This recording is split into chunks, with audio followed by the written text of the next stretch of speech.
bien, amados, muy bien. Que Dios les bendiga a todos, que Dios les guarde en este ya mediodía. Gracias a nuestro Dios por este tiempo en el cual podemos meditar en la palabra de Dios, hermanos, y me bendice mucho poder informarles que, bueno, iniciamos hoy una serie de sermones que llevan por título, hermano Mario, los nombres del Rey, ¿verdad? Los nombres del Rey. Estamos iniciando ya esta serie de sermones, ¿verdad? Los 5 nombres del Rey reflejados en Isaías capítulo ¿qué?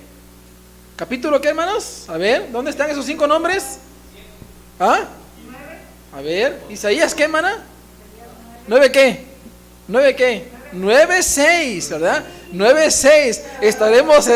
Estaremos meditando en cada uno de estos nombres que se mencionan allí en el libro de Isaías capítulo 9, versículo 6. Así que no se pierda, hermano, hermana, amigo, ¿verdad? Esta serie de sermones. Si usted se pierde uno, bueno, podrá verlo más adelante, podrá verlo de manera diferida, ¿verdad? Pero lo interesante, lo bueno sería que usted pueda reflexionar durante estos próximos domingos, ¿verdad? En el que estaremos finalizando, si Dios nos lo permite, el día 25 de este mes, en el culto de acción de gracias, el 25, ¿verdad? Terminando con el nombre de Príncipe de Paz, ¿verdad? Estaremos pues analizando estos 5 nombres en el libro de Isaías capítulo 9. Y bien, mis hermanos, bueno, doy gracias a Dios por esta bendición que nos concede de estar en la casa de nuestro Dios.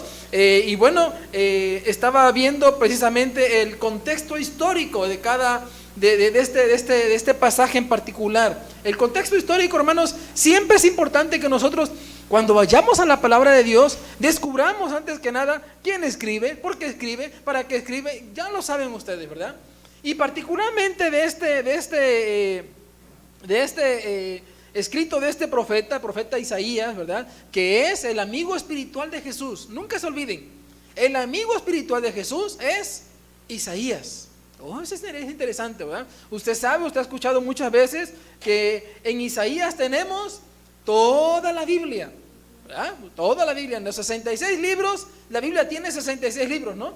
El libro de Isaías tiene 66 capítulos. La Biblia tiene 39 del Antiguo Testamento y 29 del Nuevo Testamento. En el libro de Isaías usted va a notar, si usted se pone ahí, bueno, para estudiar, notará que del capítulo número 1 al capítulo número 39 hablan sobre la imagen de Dios en el Antiguo Testamento. Y si usted pone atención, del versículo 40 de Isaías, desde el capítulo 40 de Isaías hasta 66, nos reflejan todo el Nuevo Testamento. Así que en el libro de Isaías tenemos la Biblia en miniatura. Usted ya lo sabe, usted ya lo ha escuchado varias veces. Pero quiero que vayamos al capítulo número 9, versículo número 2. Ahí encontramos la situación en la que se encontraba el pueblo de Dios. Isaías capítulo 9, versículo 2. Ahí encontramos el contexto histórico, de los nombres del rey, ¿verdad? ¿Por qué se dan los nombres del rey? ¿Sí? ¿Lo tienen, hermanos? Isaías capítulo 9, versículo número 2. ¿Sí? Estoy a buen tiempo y esto me emociona y me pone feliz, ¿verdad? Porque me da tranquilidad. Esta mosca que anda por aquí, ¿qué pasó? Sáquenlo por allá. ¿Sí? Bien. ¿Lo tienen? Isaías capítulo 9, versículo número 2. No pierda usted, por favor, detalle. No sé, yo sé que usted ha leído muchas veces Isaías capítulo 9, versículo 6, ¿verdad? Usted lo sabe. Pero no pierda, por favor, ningún detalle de lo que sigue. Dice la palabra de Dios, el contexto histórico en el cual escribe Isaías. Es el año 700 antes de Cristo. Dice, el pueblo que andaba en tinieblas vio gran luz. Los que moraban en tierra de sombra de muerte, luz resplandeció sobre ellos. Otra vez, el pueblo que andaba en tinieblas vio gran luz. Y los que moraban en tierra de sombra de muerte, luz resplandeció sobre ellos. Queridos hermanos y hermanas, este mundo actual, este mundo posmoderno, ¿verdad? Este mundo ultra posmoderno en el cual usted y yo vivimos, desafortunadamente, amados hermanos, está en tinieblas. Este mundo que está, bueno, gracias a Dios a los que somos de la época de los 80, de los 70, ¿verdad?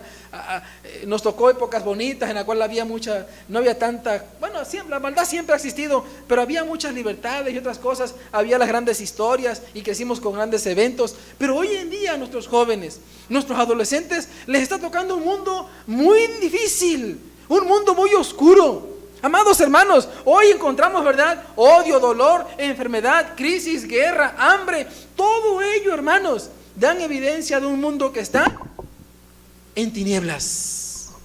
Un mundo que está en tinieblas, ¿sí? No porque en los 80 no estábamos en tinieblas, pero hoy la oscuridad es más fuerte. Así que, mis queridos hermanos, en los tiempos de Isaías, la gente también el pueblo de Dios estaba en tinieblas. ¿Pero por qué estaba en tinieblas en aquella gente en aquel tiempo? En el año 732, ellos están en tinieblas porque en el año 732, antes de Cristo, el pueblo de Dios había sido invadido por una nación tremenda llamada los asirios. Sí, los asirios invadieron el pueblo de Israel y el pueblo del norte fue devastado, hermanos. Y había temor, había tristeza, había dolor en el pueblo. ¿Y por qué fueron invadidos? Es la pregunta, ¿no? ¿Por qué fueron invadidos? Por su infidelidad a Dios. Porque habían hecho a un lado a Dios. Estaban en la oscuridad y Dios había permitido que los asirios los invadieran y pasaran un tiempo de dolor, tristeza y mucho sufrimiento. Hoy nosotros podemos decir, ¿entonces Dios fue el culpable de esas circunstancias? La respuesta es sí. Porque Dios permitió precisamente dolor y tristeza para esa gente. Pero también, amados hermanos, no solamente Dios permite que pasen estas cosas, sino que también Dios en su plan divino da la respuesta. Dios, amados hermanos, permite muchas circunstancias para hacer que el mundo se vuelva a Él. Hoy en día la gente pregunta, ¿y dónde está Dios? ¿Dónde está Dios cuando el mundo está agonizando? Algunos, ¿verdad?, tienen la idea que Dios es tan viejo como el mundo. Y no, de hecho Dios es más viejo que el mundo, ¿verdad? Dios es antes que este mundo. Pero mis amados hermanos, la gente hoy en día piensa que Dios es tan viejo, que Dios es tan anciano, que Dios ya no tiene poder. Pero la palabra de Dios nos revela a un Dios que no solo permite que pasen cosas adversas para que el mundo se vuelva a Él, sino que en la palabra de Dios vemos a un Dios que pone también la solución al problema. La solución a las tinieblas, ¿qué es, hermanos? La luz. ¿Y qué dice aquí la palabra de Dios? El pueblo que andaba en tinieblas, ¿qué? Vio gran luz. Y los que moraban en tierra de sombra de muerte, luz resplandeció sobre ellos. ¿Qué tiene esto que ver con Isaías 9:6? Mucho. Porque esa luz, esa respuesta de Dios a un mundo en tinieblas, tiene nombre. Y aquí nos lo revela Isaías capítulo 9 versículo 6, dice, ¿lo leemos, hermanos? Isaías 9:6 dice, porque un niño nos es nacido, hijo nos es dado, y el principado sobre su hombro. Escuchen los nombres. Y llamará su nombre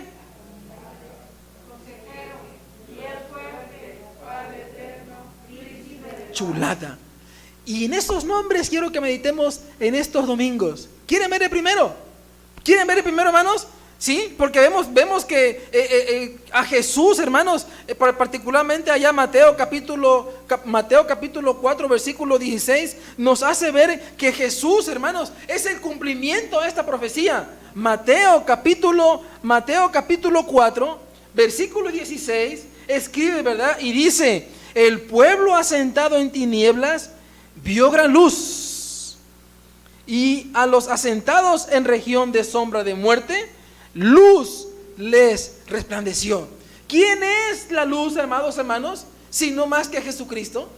Ahora, Jesucristo tiene nombre y Isaías nos lo revela como el admirable.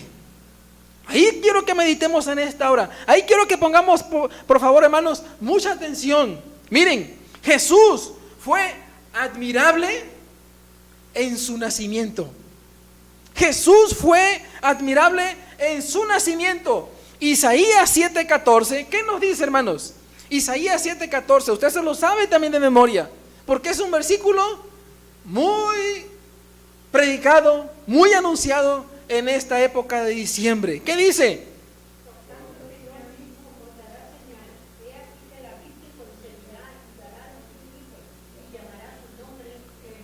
Entre paréntesis, hermanos, entre paréntesis, en Belén vemos a Dios con nosotros. Dios con nosotros, Emmanuel, ¿sí? En la cruz del Calvario, aquel viernes oscuro, vemos a Dios por nosotros. Y en la fiesta de Pentecostés, en la dispensación del Espíritu Santo, vemos a Dios en nosotros. Son tres cosas, no se la pierdan, anótenla por ahí, ¿verdad? Son tres cosas. Ahora bien, aquí nos está revelando, dice: he aquí la Virgen concebirá y darás a la luz un hijo y llamará su nombre Emmanuel. Amados hermanos, Jesús, como la luz que vino a este mundo a echar por fuera toda oscuridad, Jesús, hermanos, es admirable en su nacimiento. La palabra admirable como tal no es un adjetivo calificativo. Aquí, hermanos, la palabra nombre es precisamente un nombre. Admirable en hebreo significa Pelé. No Pelé, el que se está muriendo ahorita, que está malo, ¿eh? Pele, significa la palabra admirable, Pele, que significa milagroso, maravilloso. Eso significa la palabra admirable, hermanos. Así que el nacimiento de Jesús fue maravilloso, fue milagroso. Y esto, amados hermanos, va mucho más allá de nuestro débil pensamiento. Va más allá de esto, mis queridos hermanos. El nacimiento de Jesús es admirable porque fue milagroso. Así es. A este versículo, a este versículo de Isaías 7:14, aquel hombre que se le conoce como el príncipe de los predicadores, ¿verdad? Charles Spurgeon dijo, refiriéndose a este versículo: es uno de los versículos más difíciles de interpretar de la Biblia. ¿Saben cómo le llaman los teólogos a este versículo de Isaías 7:14, hermanos? A este evento del nacimiento de Jesús le llaman unión hipostática. Uy, qué palabra tan dominguera se echó el pastor. Sí, se llama unión hipostática, para explicarse ese evento, hermanos, del nacimiento de Jesús. ¿Cómo explica usted esto? ¿Cómo explica usted el anuncio del ángel a María cuando le dice: el Espíritu Santo vendrá sobre ti y el poder del Altísimo te cubrirá con su sombra? ¿Cómo explica usted esto? Dice, ¿verdad? Le dice el ángel: por lo cual también el santo ser que nacerá será llamado Hijo de Dios. ¿Cómo explica usted esto?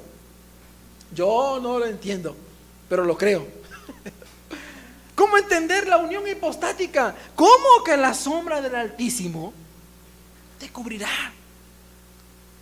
A una doncella, la palabra virgen, ¿verdad?, en su traducción correcta significa doncella, joven que no había conocido varón y que vivía bajo el cuidado de sus padres. 13 o 14 años tendría María, por lo mucho, al cuidado de sus padres. ¿Cómo explicamos esto, amados hermanos? Ven entonces que Jesús fue admirable en su nacimiento. Jesús fue admirable en su nacimiento, hermanos, y vino a buscarnos a la tierra para que nosotros pudiéramos ir con Él al cielo, bajo la condición de creer en Él y nacer de nuevo. Qué clarito, ¿verdad?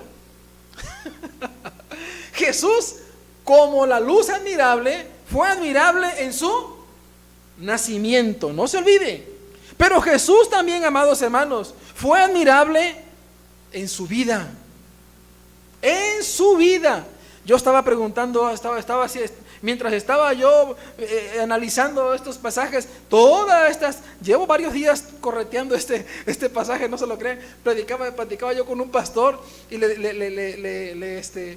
decía yo: mira, ya tengo una serie de sermones para este tiempo de decembrina. Y me decía este hermano: agarraste un pasaje muy difícil. Sí. Y la verdad que me costó mucho entender, hermanos, el nacimiento de Jesús, entender que su vida fue verdaderamente admirable. Me llevó al evento de Belén, hermanos, a ese establo de Belén. ¿Por qué? Porque en el establo de Belén vemos el primer paso del amor de Dios, que termina hasta la cruz. ¿Ve usted? Dios dando el primer paso en su amor y su misericordia. Y el Belén, amados hermanos, el establo de Belén es el primer paso del amor de Dios en su recorrido hacia la cruz. No hay cruz si no hay Belén. No hay cruz si no hay establo. Pero noten esto, mis queridos hermanos. Noten esto, por favor. Nos admira el nacimiento en el pesebre. Nos admira, ¿verdad?, la imagen de la Sagrada Familia. ¿Quién de ustedes, bueno, los más pequeños no, ¿verdad? ¿Quién de ustedes no recibió hace muchos años una tarjeta navideña que nos regalaban y poníamos en el pino? ¿Se acuerdan, hermanos? Los ochenteros, ¿eh? Nos llegaban, ¿verdad?, una tarjeta con la familia, y la abrías y tenía musiquita, ¿verdad? Y bueno, más o menos, ¿verdad? Qué bonita la familia. Y te ponían ahí y te ponías ahí: recibe a través de esta tarjeta mi más sentido, mis mejores deseos para esta época navideña, que la paz de Dios. Recuerden, hermanos, tal vez usted tiene alguna que otra guardada ahí en su casa, ¿verdad? Todavía y toda empolvada. Puede ser. Pero, hermanos, el pueblo evangélico, usted y yo, no adoramos a ese niño en el pesebre. Adoramos al Salvador. Adoramos a un niño. No adoramos a un niño en un pesebre. Adoramos al Salvador sin pecado, que, como dice Isaías capítulo 32 versículo 2, miren cómo se refiere a Isaías a este niño Salvador. Miren, hermanos, se enlaza, se relaciona a todo Isaías. Por eso lo dije que pusiera mucha atención, porque esto es teología. Esto es viandas del evangelio, hermanos. Esto es alimento sólido, no es para niños. Este mensaje no es para, esta serie de sermones no es para niños. Bueno, miren lo que dice Isaías capítulo 32 versículo 2. ¿Qué dice, hermanos? Y será aquel varón como escondedero contra el viento, y como refugio contra el turbión, como arroyos de aguas en tierra de sequedad, como sombra de gran peñasco en tierra calurosa. Amados hermanos, nosotros adoramos hoy en día a este Salvador que fue sin pecado, ¿verdad? Y que se nos revela como el escondedero contra el viento, como el refugio contra el turbión, como el arroyo de aguas en tierra de sequedad, hermanos, y como el gran peñasco en tierra calurosa. A este Dios adoramos, hermanos. Este es el Dios en el cual nosotros hoy en día proclamamos y decimos amar y decimos servir. Esta es la clase de Dios en el que usted y yo creemos, hermanos. No se conforme con un Dios de miniatura. Si alguien viene y te dice: ay, Diosito, repréndelo. Tú no tienes un Diosito, tienes un Dios grande y majestuoso. Esto es, hermanos, esto es, amigos, lo admirable de la vida y el ministerio de nuestro Señor Jesucristo. Lo admirable y lo sorprendente de él, amados hermanos, lo experimentó aquella mujer que estuvo enferma de flujo por 12 años. ¿Recuerdan? Ella experimentó esta clase de Dios. Usted recuerda a Jairo y a su hija. Ellos experimentaron a este Dios. ¿Usted recuerda a Zaqueo? ¿Usted recuerda quizás a la esposa de Pedro? ¿Usted recuerda a aquel ciego de nacimiento? ¿Usted recuerda al endemoniado gadareno? Pues para todos ellos fue este niño que nació en Belén, ahora ya convertido en un Salvador. Para ellos fue el escondedero contra el viento, refugio contra el turbión, arroyo de aguas en tierra de sequedad. Ese es el mismo Dios que tuvo una vida admirable. Jesús, hermanos, fue admirable en su nacimiento. Jesús fue admirable en su vida. ¿Terminamos allí? No. Jesús fue admirable en su muerte, hermanos. En su muerte. Isaías 53. Usted va a tener que leer Isaías estos domingos, todo el mes de diciembre. Isaías 53. Se los voy a dejar de tarea, ¿verdad? Isaías 53. Hermanos, me deleita mucho, me apasiona bastante ver estos nombres del rey, porque nos descubren la clase de Dios en el cual creemos, hermanos. Nos revela Isaías a través de todo el libro la clase de Dios en el cual creemos, y nos descubre a un Jesús admirable en su nacimiento, admirable en su vida, pero también admirable en su muerte. Isaías 53 nos revela al siervo sufriente. Y por lo regular predicamos a Isaías 53 allá en Semana Santa, ¿verdad? ¿Recuerdan? En Semana Santa predicamos a Isaías. En silencio y sin quejarse, fue a la cruz, sin haber hecho mal y sin haber mentido. Tenemos a nuestro abogadazo aquí, ¿verdad? Dos abogadazos grandes, nuestro hermano Filiberto y nuestro hermano Eric, ¿verdad? Ellos saben que si le hacen un estudio legal al proceso, voy a utilizar la palabra, ya estoy hablando como licenciado, ¿verdad? Al proceso de ejecución de Jesús, se darán cuenta, queridos hermanos, que fue un juicio nada legal. Porque se supone que te llevan a la cárcel no por lo que dices, sino por lo que haces, ¿o no? Licenciados, te llevan a juicio por lo que haces, no por lo que dices. Y a Jesús lo llevaron por lo que se dijo ser, por quien se dijo ser, el Hijo de Dios. ¿Se dan cuenta? Jesús fue admirable en su muerte. Todos sus sufrimientos y su muerte fueron con causa, hermanos. Fueron con causa, por causa de nuestros pecados. Y Él cargó con ellos. Isaías 53:5, ¿qué dice? Perdón, Isaías 33:5, ¿qué dice? Mas Él, herido por nuestras rebeliones. ¿Qué más, hermanos? Molido por nuestros pecados. El castigo de nuestra paz fue sobre Él, y por su llaga fuimos nosotros curados. Versículo 6. Todos nosotros nos descarriamos como ovejas, cada cual se apartó por su camino, mas Jehová cargó en Él el pecado de todos nosotros. Es por mi culpa. ¿Usted recuerda cuando era romanito? ¿Qué decía? Por mi culpa, por mi culpa, por mi gran culpa. Sí, tiene contexto bíblico eso. Por mi culpa, por mi culpa, por mi gran culpa. Y eso debe de ser, amados hermanos, un motivo de gratitud a nuestro Dios. Su muerte tuvo causa, su muerte nos benefició. Yo sé que algún día tú y yo nos moriremos. ¿A quién beneficiará tu muerte? Bueno, quizás a tus herederos, ¿verdad? La muerte de Jesús tuvo beneficiarios, y somos nosotros, hermanos. Él murió para que tú y yo vivamos. ¿Qué necedad del mundo? ¿Qué necedad del mundo vivir en tinieblas y no aceptar la luz de Dios en la persona de Jesucristo? ¿Qué necedad del pueblo cristiano sufrir por no ser fiel al Señor?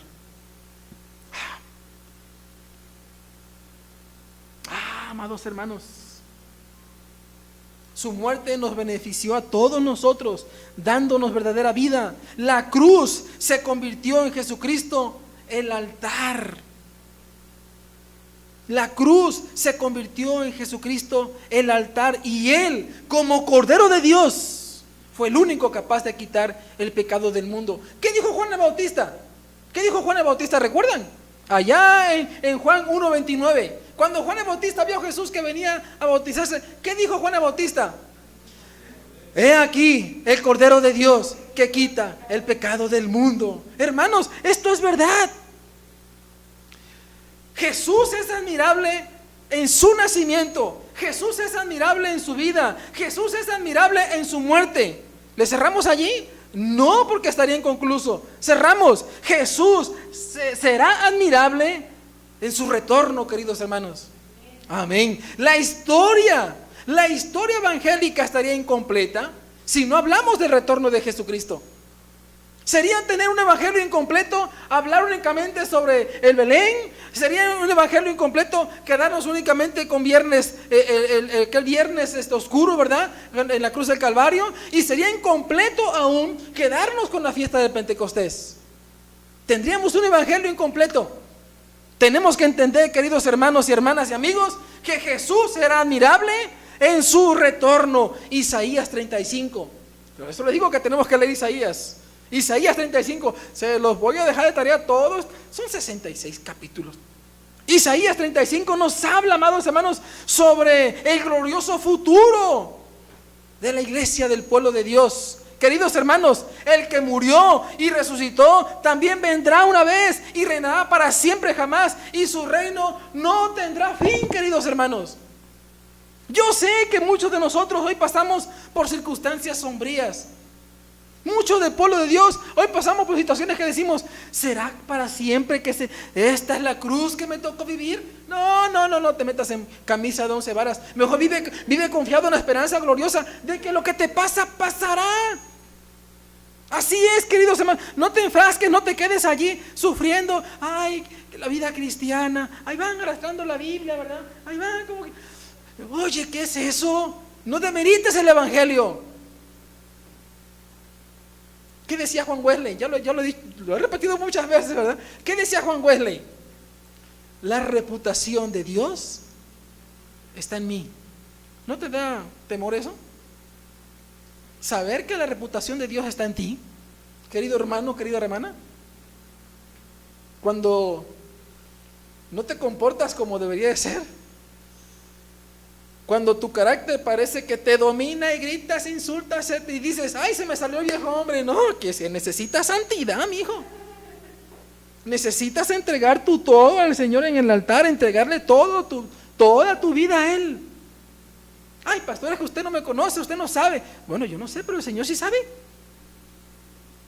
Amados hermanos y hermanas, hoy, aunque las circunstancias nos parezcan sombrías, recordemos que tenemos por delante un día mejor, que es el retorno del Rey de Gloria, que es el retorno de la luz de este mundo, amados hermanos. Y esta es la esperanza que nos debe mantener vigilantes, en marcha, activos, obedientes, en servicio, en santidad y tantas otras cosas que se le pueden añadir, ¿verdad?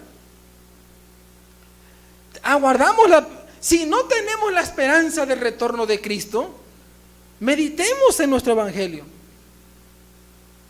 Si no tienes la esperanza, si no te has puesto a pensar en que un día Cristo vendrá, cuestiona tu evangelio. De que va a venir, va a venir. La certeza bíblica es que va a regresar. ¿Cómo lo recibirás? ¿Cómo te encontrarás con Él? Me llevo al pastor para que interceda para mí. No. El pastor va a tener que dar sus propias cuentas, ¿verdad? Eres tú quien va a rendir cuentas de ti mismo. ¿Cómo aguardaste la esperanza del Señor? Dirán algunos hermanos: yo sí, en gracia, siempre en gracia, ya la hice, ya me salvé, ya puedo hacer lo que quiera. No, perseveremos en la fe, mis queridos hermanos. Somos arminio wesleyanos, pues creemos en la perseverancia en la fe. Por eso están los medios de gracia. Por eso la oración, el ayuno, la lectura, la congregación, el servicio.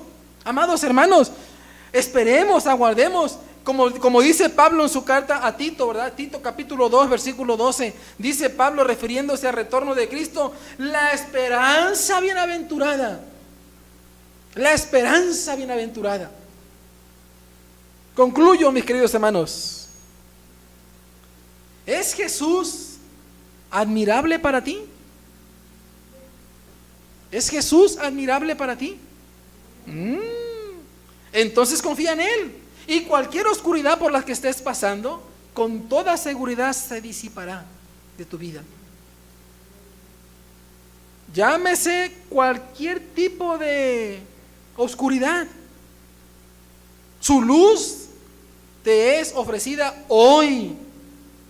¿Por qué no das otro paso adelante? Dice, Señor, voy a pasar de creer en ti de una manera tan superficial a pasar más allá de la admiración. ¿Por qué no das un paso más allá y te extiendes y le crees a Él? Su luz te es ofrecida hoy. Te da otro paso más allá de tu admiración. Permítele hoy que verdaderamente el Señor Jesucristo ilumine toda tu vida, toda la oscuridad que hay en ti, en tu corazón, y ábrele tu corazón a Él. Tú dirás, pastor, yo ya soy cristiano, yo ya soy creyente. ¿Andas en la luz? ¿Andas en la luz? ¿O te estás deslizando hacia la oscuridad?